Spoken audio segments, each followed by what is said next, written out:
it's not ideal. It's not ideal. I promise you, it's honestly really not ideal. It's not looking good, guys.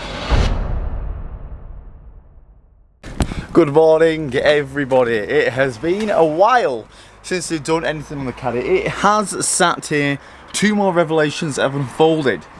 We clearly have a slow puncture in this tyre, and either the battery is ruined or there is a slow battery drain somewhere. So I think what we're going to do is, I think I'm just going to charge the battery and just keep an eye on the voltage overnight to see if the battery's dropping itself or it only drops when it's in the car. Now, it has been left there for like 2 weeks without even turning on, and it just didn't do it. It's that flat, the central locking isn't even working, so it might need a new battery, I hope not. But today we're actually going to get around to fixing the Caddy, or at least mainly fixing the mechanical bits. We've got some bits here because I'm super excited to get the Caddy up and running, not only for True Rally, and we can actually take the Caddy to actually be a bit of a support vehicle for drift days as well, and actually sleep in the back if there's no hotels. The amount of times I've gone to drift days last minute, and it's hard to get a hotel, or it's absolutely miles away. So we actually need to get this Caddy up and running. Now that perfectly leads on to our sponsor of this video. This video is sponsored by Emma Sleep, and they are on a mission to disrupt the global sleep industry. Now they have sent me one of their top of the range luxe mattresses, king size obviously because I am a king. They sent me one of these to see if I can fit it in the Caddy. Now this mattress actually has thermosync temperature regulation technology inside the mattress, meaning it can actually cool you down while you sleep. And I always get so bloody hot in bed due to its 6 different layers to provide the comfiest and perfect night's out sleep. Right, we're gonna pop it open. I'm so excited to lie on this, you don't understand. Come on! Now not only do they offer incredible prices, they actually offer a 200 risk-free night's sleep and a 10-year guarantee. Sadly, I don't think this is going to work. I mean, it will for staying on the drive, but I can't shut the doors. So if you don't want to miss out on the already huge Emma Sleep sale, head over to the website, and there's actually a bigger discount for you on this video using a link in the description below and on the screen. You'll get the already massive discount and then an even bigger discount. What more do you want? Try out Emma Sleep, head over to the website. Thank you, Emma, for sponsoring this video. Unfortunately, this one might have to go into my bed instead of the Caddy. What a shame. Yeah, I'm not going to take it out of its packaging. The Caddy is dirty. Sweet baby Jesus, is this soft? Let's get back to the video. Okay, perfect. So what we know for sure is damaged is the lower arm and the drive shaft. And what I've got here is a drive shaft and a lower arm. We actually got these from a breaker's yard. I think it was like 80 quid altogether or something like that. I can't fully remember, but it wasn't too expensive. It might have been like 60 quid maybe for both of them, maybe 80 quid, something like that. So what we're going to do is we're going to start off by changing the drive shaft and the lower arm. I've just remembered, I'm pretty sure they use like the triple hex keys on these, and I'm not sure if I got them. Hopefully it's a Torx. I think I have got a triple hex set. I must have a triple hex set somewhere. VW stuff, but we're going to change those first and see if anything else is bent. Hopefully everything else is okay. I have been trying to find the front end, but it's difficult because I kind of need a van to get the front end. I did say I was going to go for a Caddy facelift van front end, but I think I'm going to go for the Touran V2 front end. They're just different and they're a hell of a lot cheaper. I think it's going to be cool, but right now I've just not had time. I probably could pick them up in the X5, but I've just A, not found them, and B, really not had time to start looking. So I might actually just go and pick up a wing for this Caddy just so we can drive it around first, because it's going to be one of those where if I don't, it's going to be stood here for months, so I'm pretty sure I can get a wing dirt cheap for this, like a pre-facelift. So I might just do that. At least then we can drive it around and actually start using it. But first of all, let's get it jacked up, let's get the wheel off, and let's hope this isn't too big of a job. Now the one good thing already is that these actually just bolt to the gearbox, so that's very good news, because that means we're not going to piss out gearbox oil everywhere when we change this. Okay, so the wheel is off. This is where I did some last minute repair. I think the wheel is still rubbing against that because it's rubbed the paint off. So what we'll do is we'll put some more under seal over that once we've changed everything. So as you can see, the drive shaft is fully bent. The bolts in there, I believe they are a triple square. I'm pretty sure I have a set somewhere of triple square bolts. We've got a big drive shaft nut here which needs to come off. We've got a bolt here which goes through the bush. bolt there which goes through that bush, which, wait, what? Oh no, we take the whole thing off. So we've got a bolt there, like the whole little bracket. Bottom ball joint, which I believe on these are 3 nuts. Yeah, we've got 3 nuts there, which sometimes is good. You don't have to mess around with an actual ball joint. But sometimes if these round, you're in a bad situation. But this guy's in really good nick. Like, look at the sills. The sills have like barely even been touched at all. So I've just jacked it up and I've just made a little mark on the sill. But I don't know where else you're meant to jack it up from. So I'm guessing it's been on a ramp most of its life. There's a good jacking point there in the middle, but for the front there isn't really a good jacking point if you want to be taking all the arms and everything off.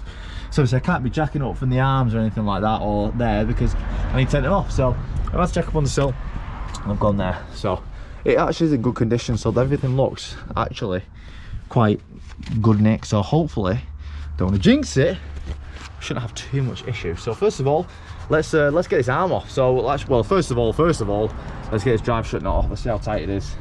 Right, let's get the drive shaft nuts off.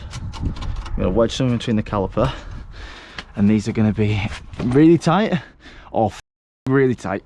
Oh, or barely even tight. What? To be fair, that's probably the impact from it. It's probably just helped us a little bit from the impact of the critty crash. Drive shaft bolt. Boom. Right, lower arm. So we've got what looks like a 17 here. Is that 17? Nope. 18 or 19? 18? Yep, okay. Now I'm just going to send it with the gun. Just get all these arms off. This gun isn't the best one in the world. It's not like an air one, so sometimes you're going to need a breaker bar depending on how tight it is. Fuck me. Jesus Christ, that's tight. That is really tight. I feel like it's this isn't helping. Oh my god.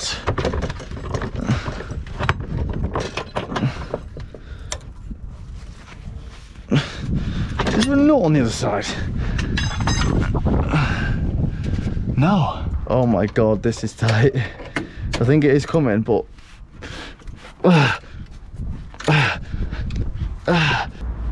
oh my god, that does not feel good at all.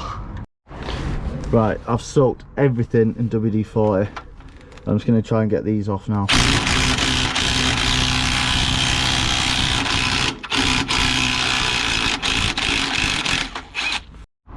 Okay, so these ones are off. I've turned my attention to these back ones. This one came off with a gun, 18mm. The back 16mm is coming off with a gun. This one gets stuck halfway down, so the threads are a bit shit. Now, it's only a 16mm bolt and it's it's thinner than this. So I'm going to take my time, I've WD-40 the shit out of it, and I'm just going to keep going back and forth with the ratchet. So the last thing I want to do is snap this fucker. Fuck. Why can't anything just be easy? Just changing an arm. Right, well, it's not ideal. At least I can see the thread when the arm comes off though. Let's go back to this bolt and try and get this one off. I jinxed myself. I said it should be easy and all the bolts are in good nick. I think what's happening is I think the impact's just mislined all the bolts, and that's why they're being to get out. It's not ideal. It's not ideal. I promise you, it's honestly really not ideal. It's not looking good, guys.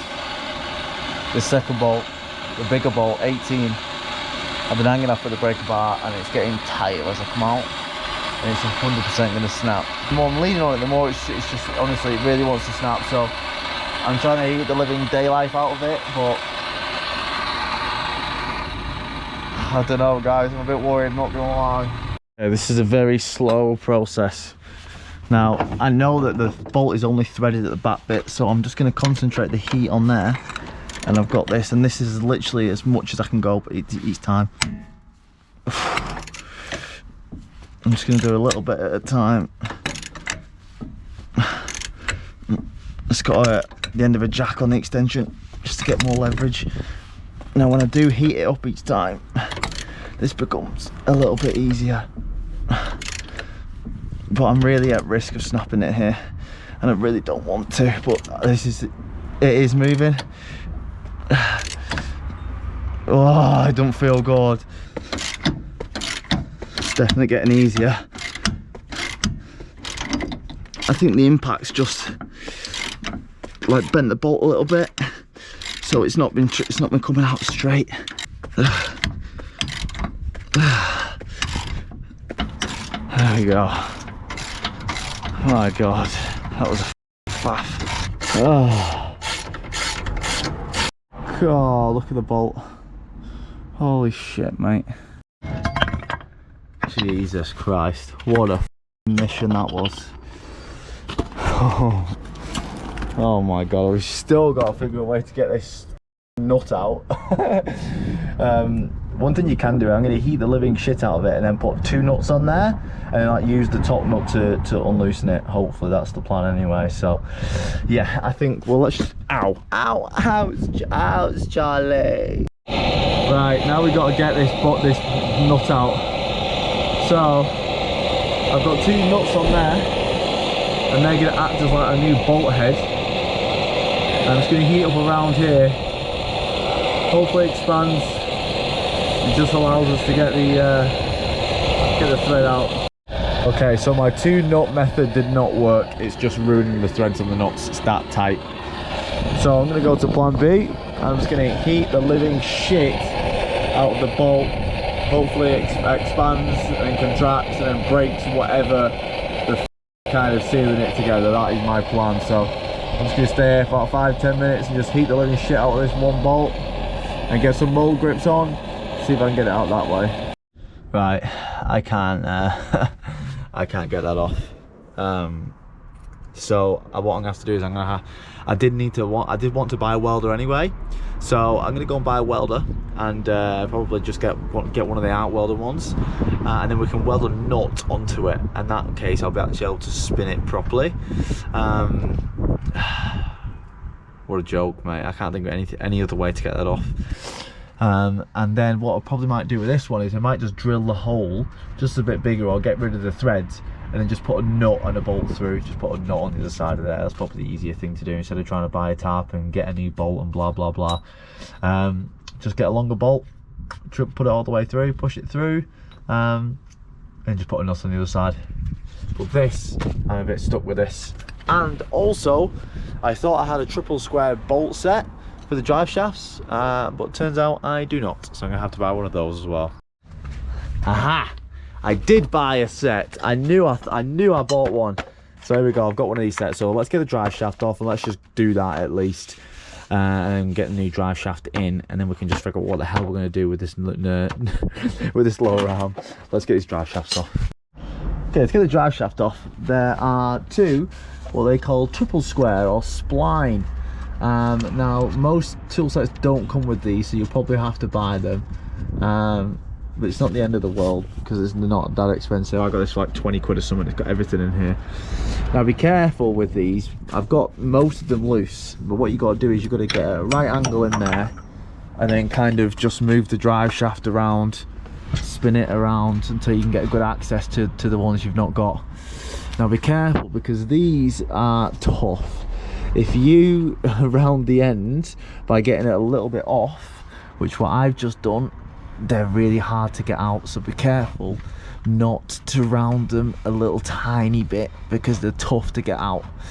So I've rounded one a tiny little bit just because I was trying to rush, being stupid, and now it's been a little bit hard to get out. So just try and get it nice and straight, take your time and just yeah, come on. Right, with the drive shaft unbolted and the lower arm unbolted, this should just pop out now. Right, with a little bit of persuasion from a hammer, the drive shaft is out. There she is, and you can see how bent it is.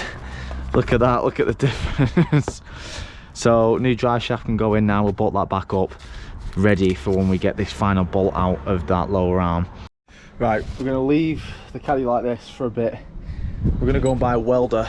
We're going to go get some replacement bolts, and we're going to get a drill bit. So my plan is I'm just going to drill that hole out. So instead of having a thread on one side, I'm just going to put a big bolt nut and bolt all the way through it. I think that's a good idea. So I've got everything we need. We've got a replacement bolt to go in when we've got the little one off. We've got a 12mm drill bit to drill out the hole, and we've got a longer nut and bolt here to go through the bottom arm. So we've got everything we need. So a huge thank you to these JRW. They're based in Ashton and Makerfield, or Ashton or Hindley, where I don't know where I am. They're quite local to me. JR Webster. Honestly, every time I've been in this shit, especially with like bolts and tools and things like that, they've got it, and they had everything I need them as well. They're absolute legends. They had a welder in there, but it was like twice the price, and it was a MIG one. Now I know, well, it was a gasless MIG. Now I know MIGs are a little bit better, but if you want a proper MIG welder, you may as well get a gas one. And it was twice the price. And I don't really know what I'm doing with welding. I've just watched my mate use the arc welder from Screwfix, so I know how to use it, and I've just got to get this bolt off, and I barely use a welder that much anyway, so I'm going to go get this 100 quid one from Screwfix. It's an electric one. It's an arc one with the rods and stuff, so what we want to do, it'd be great, just like little welding, and I can save a little bit of money as well. So I don't necessarily want to buy an expensive welder, because if I want to do a weld anything proper, I get Dan, my friend, to do it. So it's nice to have a little one here for in this shit, so let's go and get that from Screwfix. So we have acquired a welder. It's in the back. I hope it comes with a welding mask. I'm pretty sure it does come with it. Better come with a welding mask. Let's just do a safety squint. Joking, I'll look away. We got some rods as well. I have no idea what I'm doing. I'm not a welder, I cannot weld, but I have had a go maybe twice in my life. So I'm more than capable, I would say, of welding a bolt or welding a nut to the head of a bolt. I think I can do that. So, well, we'll see. So we'll find out soon enough. Right, we're back. First things first, other than I am a realist, we're gonna drill this hole through. So let's pray my drill fits. Yes, right, let's send it.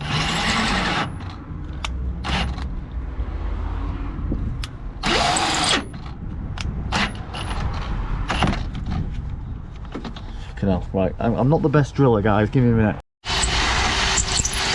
Right, we're through.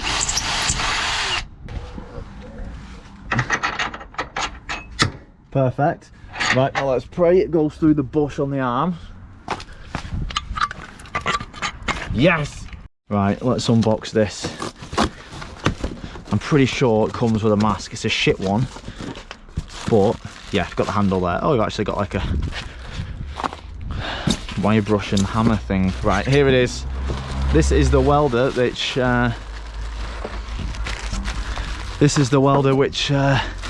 Cade and Josh used to weld up the Land Rover. So I know it's somewhat capable. It's got some good reviews on the tube of the U. Sorry, it's got some good reviews on the Screwfix website. So I have no idea what I'm doing. Might give Cade a little bit of a message just to see what kind of settings to use. But let's get this thing off. You can spin it down like that. All right, 2.5. So we're going to come down. I'm pretty sure that's the rod width. So yeah, rod width, perfect. So we're going to go down. That's up. We're going to go down to 2.5. So I've bought 2.5. There we go, I'm gone.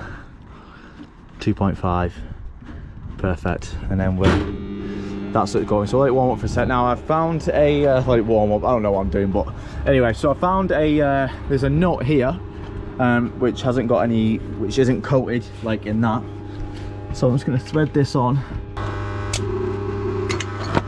I'm just going to try and just get in there. I need a proper mask really so I can see where I'm going, but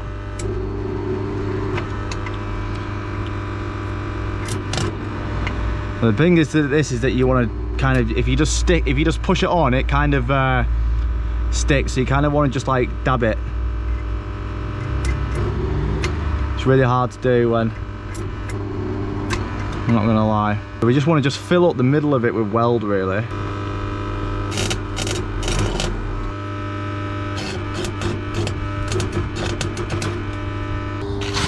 Right, it's not pretty, but it might do the job. I started getting the hang of it at the end, so let's try that. Let's get a 15mm spanner on that and see if it's turning. It's so annoying, it's so hard. It's so annoying having a shit mask, like, you can't see what you're doing. Then, you know, like the good mask that like you can see through, and then when the welding light it goes dark and it comes light again. But this you can't, you don't have a where you're going. This is just useless.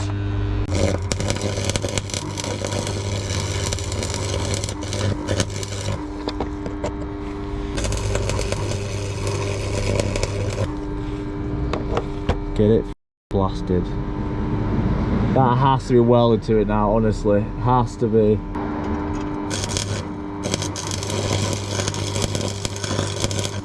Boom. 100%. I definitely need a new welding mask, because that would have been 10 times easier with a fucking proper welding mask. And I definitely caught my eyes a couple of times then. I'm a little bit scared, but it's fine. So it's snapped again. This is one little fucking tough bolt, guys. I don't know what to do. I might have to drill it out, you know. Oh my god, what a piss take. I can't believe how much of a piss take this is being. The threads are absolutely in there. And trying to do it with this mask is just impossible. It's literally just impossible. Right, to have some accomplishment for the end of the day, I'm actually going to put the arm back on. Obviously I can't get to that bolt, and it's going to have 2 instead of 3 bolts of this bit, but that's fine. At least I can, you know, get it on the floor, and I can move it. And if I'm that stuck, I can't get that bolt out, at least I can take it to someone who's got better tools, better drill bits and stuff than me, and then they can just, obviously it's already lined up now, so they can just bang a drill through that hole, give it a tap, bolt, boom. I don't know how strong it'll be with 2 out of 3 bolts, considering those bolts have just fucking snapped on me twice. Not ideal, but I'd rather it be on the drive with a wheel on than on the drive with no wheel on. So I've got the 2 bits on here. Them 2 bolts were a bit of a bastard to get in line up, not gonna lie, but we're missing a bolt there, so that's all we're missing. But hopefully we can just send a drill bit there and a tap, put a bolt in, so we'll be able to do that. Here is my new bolt as well. There is the aftermarket but nut and bolt that we've done instead of putting the thread in. So nut, bolt, that's way better, because even if I could have tapped that thread, but it's pulled out some threads, so it would have never been as strong as just doing that. So I'm happy with that. That went in nice and easy. So I've got to put the bottom arm on now to the ball joint, and then put the wheel up, and everything should be straight. I mean, it looks pretty straight now, but the only time we'll fully tell is when the wheel is on. So let's get the wheel on. Right, everything's back on the ground. The wheel looks pretty straight to me, to be honest. The only way we're going to fully be able to tell is obviously when the wing's back on, the bumper's back on, and we try and get it aligned. But it does look pretty straight to me, to be fair. I can't see anything else that's bent, to be honest. So it's the end of the video here. Not a good day, not what I wanted today. I wanted this to be running and getting a battery and everything on it, but it's just not going to happen. And I've been having very, very, very bad luck with my cars recently, so I'm going to go and have a shower. I love you all, and we'll see you in the next one.